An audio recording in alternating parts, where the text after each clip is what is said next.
Today, my brother apologized on behalf of his fiancée. She looks down on me because I don't have a college degree.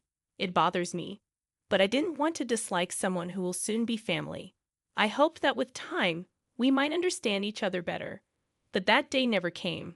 My name is Emily. I'm 34 years old and I live with my dad. I run a bakery business with my mom. We don't have many locations yet, but we're in a transit center and business is picking up, so life is busy. One day, my brother, who is 2 years older than me, suddenly announced his engagement. I was surprised because I never knew him to date anyone. I was excited to meet his fiancée.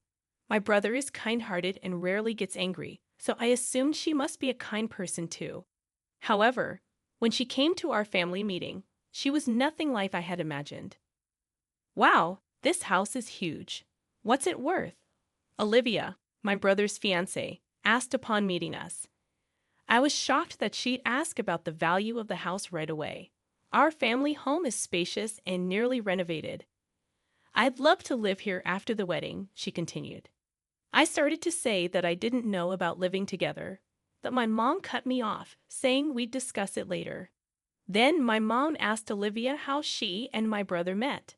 Olivia replied that they met at a bakery and fell in love at first sight. Olivia got my brother's contact information right away because he usually works at the headquarters. The conversation flowed between Olivia, Dad, and Mom, but I couldn't stand her tone. Which university did you graduate from, Emily? She asked me out of the blue. Olivia boasted about her time studying abroad during college and now working at a tourist spot catering to international visitors. When asked about my education, I honestly said I never went to college. I wanted to start working as soon as possible. I explained before Olivia interrupted loudly. What, you dropped out? She covered her mouth and exaggerated her reaction. Emily is hardworking. I look up to her even now. My brother tried to defend me, but Olivia cut him off again. Didn't you have trouble finding a job because you dropped out? Olivia asked with a condescending tone. Annoyed by Olivia's attitude, I snapped, admitting I had a period of unstable employment. Olivia burst into laughter. So, you're still just a bakery worker because you dropped out, right? My brother sternly warned her, don't mock my sister. What matters is who you are, not your education. I was glad my brother stood up for me. Olivia seemed to sulk after being scolded. She avoided eye contact with me. As we were about to say our goodbyes, I accidentally bumped into Olivia returning from the restroom. Feeling awkward, I tried to pass quickly when I heard her sigh dramatically. People like you who drop out are just in the way. Please leave our nice home. Her voice, once sugary sweet, had turned cold. Stunned by her transformation, I was at a loss for words. Olivia continued, you have no education. You are 34, single, and still living with your parents. Don't come to the wedding, it could be embarrassing. Her words were so shocking that I was left speechless. I wondered if I should tell my parents and brother about Olivia's harsh words. However, my parents were overjoyed to have a lovely daughter-in-law. Even if I told them now, they might not believe me. They might think I'm lying because I'm bitter about being mocked for my lack of education. After all, they were strongly against my decision not to go to college. I've always been considered the odd one out and struggled with group settings. The idea of being commanded by teachers to do the same things as everyone else was unbearable. During career counseling, both my parents and teachers told me that no one would hire a dropout. When no one hires me, I'll start my own company, I declared, leaving my parents speechless. My brother was the only one who supported me. Despite our parents' strong objections, my brother thought it suited my personality not to work for someone else. He advised me not to rely on Mom and Dad for startup money and to study business management. After finishing middle school, I took various temp jobs from retail to manufacturing, saving up for my business. On my days off, I hit the library to study business management on my own. Years later, while temping at a bakery, I had a fateful encounter. When I told the owner about my business aspirations, he took me seriously and taught me the ropes of bread making. By my mid-20s, I had saved enough to open a small bakery. I found joy in running the business and noticed customer preferences varied by location and time of day. Sandwiches sold well near transit centers in the morning, while loaves and kid-friendly bread were popular in residential areas. Analyzing customer trends and succeeding in business was rewarding. I started planning one store after another, and now I am the president of several stores. My biggest supporter has always been my brother. He even quit his sales job at a food company to join my business. It's promising with a hard-working entrepreneur like Emily, he said. He genuinely believed in my potential, and thanks to his efforts, the number of stores and employees have increased. Despite Olivia's hostility towards me, she's normal with my brother and parents. Just because she mocks my education doesn't mean she is a bad person. I thought that with time, her views might change. I decided to think positively about my relationship with Olivia, so I kept quiet about her harsh words for now. My biggest supporter has always been my brother. He even quit his sales job at a food company to join my business. It's promising with a hard-working entrepreneur like Emily, he said. He genuinely believed in my potential, and thanks to his efforts, the number of stores and employees have increased. Despite Olivia's hostility towards me, she's normal with my brother and parents. Just because she mocks my education doesn't mean she is a bad person. I thought that with time, her views might change. I decided to think positively about my relationship with Olivia, so I kept quiet about her harsh words for now. As I was contemplating this, my brother called to apologize for what happened earlier. I'm sorry for what happened today. I'll tell Olivia that you're the CEO of our company. That should change her attitude, he said. I asked him to keep it a secret, fearing it might make her uncomfortable, and he agreed to stay quiet for a while. I wanted to face Olivia without the baggage of education or status. If my brother loved her, I thought we would understand each other someday. However, I later realized that was an illusion. They registered their marriage and started preparing for the wedding. Occasionally, my brother would bring Olivia to meet our parents. I greeted her warmly despite feeling tense. She'd smile in front of my brother and parents, but when we were alone, she'd hurl insults. Why did you get married? You can't even do that. This mansion will be mine. You're in the way, so leave. She'd whisper so no one else could hear. Still, I refrained from arguing, hoping to understand the woman my brother loved. But Olivia's hurtful words left me feeling down. Before I knew it, even at work, I found myself sighing heavily when I thought about her visits. I should be excited about the upcoming wedding this weekend, but I can't be. I hate myself for it. I can't tell my brother, who's already legally married, to call off the wedding. The one who noticed my troubled state and reached out was a female coworker who usually worked at the store, but was at the headquarters today for some reason. Do you know the rumors about your brother, the boss? It's been the talk among the employees, she mentioned. When she mentioned rumors, I had no idea what she was talking about. My brother has a good reputation for being serious both inside and outside the company. Could he be disliked at the store? Your brother's reputation is great, but his fiancée? She hesitated. I was shocked to hear the content of the rumor. Wait, is that rumor true? I couldn't help but ask. I don't know if it's true, but everyone's talking about it, she replied. So I decided to make a call to find out the truth about the rumors I heard. As the weekend approached, my brother and Olivia's wedding took place. I was told not to come, but of course, I'm his sister, so I had to be there. Olivia, who had been all smiles and smart appearances, seemed to be in a great mood. Seeing my brother's smile in ignorance made my heart ache. I was boiling with anger, remembering the rumor I heard the other day. I wonder how long you can keep smiling, I muttered, looking at Olivia's smiling face. After the reception, I had to head to the bride and groom's waiting room. When I knocked on the door, Olivia's voice answered from inside. Entering the room, I realized my brother was nowhere to be found. Olivia, upon seeing me, clearly showed her disdain. What are you doing here? The cheerful bride from moments ago now had a frown. I said nothing and moved closer. What are you doing? Don't come near me, you loser. If he stays married to someone like you, my brother will never be happy. Why don't you just leave? Olivia was furious at my presence, brazenly insulting me and talking about cutting ties.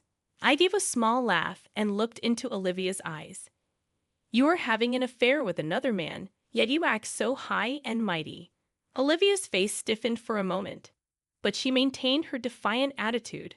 I don't know what you're talking about. Get out. Olivia tried to forcibly remove me from the room. Just then, my brother burst into the room, his face red with anger, and shouted, "The one who should leave is you both." Olivia and I were stunned by my usually mild-mannered brother's yelling. I heard everything from outside. What's this about an affair?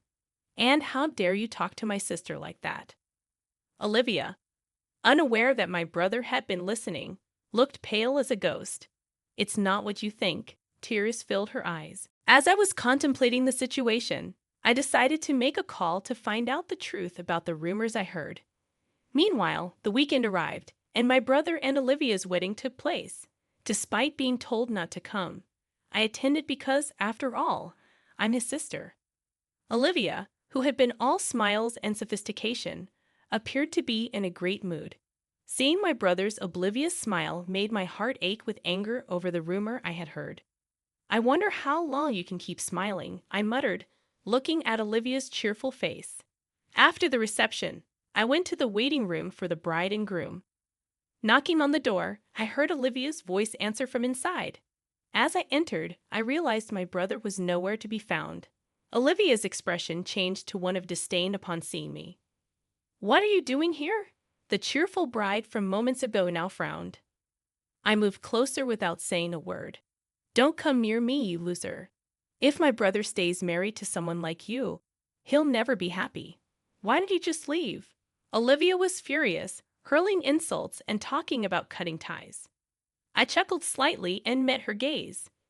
"You're having an affair with another man, yet you act so high and mighty." Olivia's face momentarily stiffened, but she quickly regained her composure. "I don't know what you're talking about. Get out." Olivia tried to force me out of the room. Suddenly, my brother burst into the room, his face flushed with anger. "Both of you should leave." Olivia and I were stunned by his uncharacteristic outburst. I heard everything from outside. What's this about an affair? And how dare you talk to my sister like that? Unaware that my brother had been listening, Olivia looked pale and stammered, "It's not what you think," tears welling in her eyes. I pulled out documents and photos, laying them on the table. The pictures showed Olivia hugging a man who wasn't my brother in public. My brother looked speechless. He probably never suspected his wife was cheating on him. "He's just a close friend," Olivia tried to explain, but it was clearly unbelievable. I revealed that I had hired a private investigator. "It seems you meet this close friend quite often, even inviting him to your home late at night." My brother pressed her for an explanation, but Olivia remained silent, realizing she had no more excuses. Fed up with her attitude, my brother said, "I never thought you'd be like this. Let's get a divorce." Olivia, shocked by the sudden demand for divorce right after the wedding, started to panic. "How can we divorce now? What will I tell everyone?" "Just say you were caught cheating and had to divorce. I'll hand all the evidence to my brother, so make sure to pay the alimony in the divorce trial." Olivia, trembling with rage, yelled at me, "There's no way someone like you could afford a private investigator. You've been stalking me, haven't you? If I had that much free time, I'd rather be working. You see, I'm the CEO of the company, the same company where your husband, my brother, works. I finally revealed my true identity." "That's a lie. You're just a part-time worker living off your parents," Olivia scoffed. "No, that's your misconception. I wanted to face you without any preconceptions about educational background or status. I thought maybe we could understand each other someday, since you're the woman my brother loves. That's why I asked my brother not to tell you that I'm the CEO." Olivia looked incredulous and turned to my brother, who nodded. "So, you're saying you're the one paying John's salary? You built this mansion?" Olivia's eyes widened, her mouth opening and closing in disbelief. An employee tipped me off about rumors regarding my brother's fiancé cozying up to an unknown man. No one wanted to tell my brother directly, so he never noticed. I don't mind spending money on a private investigator if it helps my brother see the truth. Olivia seemed overwhelmed by the flood of information. I decided to leave the rest to my brother. I had hoped that we could understand each other someday, but what a waste of time. As a wife, shouldn't you at least remember the name of your husband's company's CEO? Not that it matters now that you're getting a divorce. With a scornful remark, I left the room. A few days later, my brother, who had decided to divorce, reported it to Mom and Dad. They questioned him, asking why. He told them about Olivia's problematic behavior and her affair. Dad and Mom were slow to believe him, only knowing the act Olivia had been putting on. However, a few days later, an event occurred that made them believe my brother. Late at night, the doorbell rang. When we opened the door at such an hour, there stood Olivia. "It's your fault John left me," she yelled, lunging at me. Dad quickly restrained Olivia, but her verbal abuse towards me continued. "What CEO? You have no education and no man in your life. You're pathetic." Dad and Mom were stunned by Olivia's true colors. Now they must have a clear understanding of her real character. Mom called Olivia's parents and asked them to come pick her up. When she told them about the verbal abuse and the affair, Olivia's parents, who knew nothing about it, deeply apologized. Olivia was also forced to apologize and broke down crying in frustration. "Please never show your face here again," I said, and she was dragged away by her parents. My brother filed for divorce using the evidence of the affair I had gathered and claimed alimony, not only from Olivia, but also from the man she was involved with. He managed to secure about $30,000 in total. He gave me a portion of the alimony, saying it was for the trouble I had gone through, and the money spent on the private investigator. Rumors spread that Olivia was caught cheating and got divorced, and it seems she is now receiving cold shoulders from her friends. I heard from a gossip-loving employee that Olivia has become a recluse since losing her friends. My brother was feeling down, saying he's had enough of women, but I'm sure my sincere and kind brother will meet someone good someday. Wishing for my brother's happiness, I continue to work hard to grow the company.